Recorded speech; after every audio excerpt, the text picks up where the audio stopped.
Hi, my name is Jenny Fass, and I'm Chief Financial Officer of a mining drilling service company.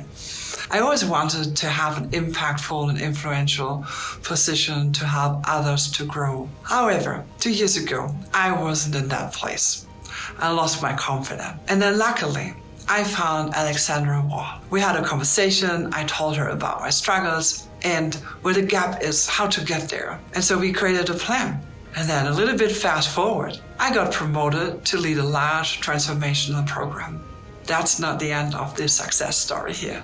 There's another important ingredient, and that is learning how to set healthy boundaries. And I'm 100% certain that showed up in me being a person and a leader when I interviewed for the job I wanted. And so that all together brought me where I am today. And I'm thrilled and super happy with that. So if this speaks to you, being an influential, impactful, while also having a fulfilled life, give Alessandra Wall a call, and she will help you to find your way in claiming your seat at the table.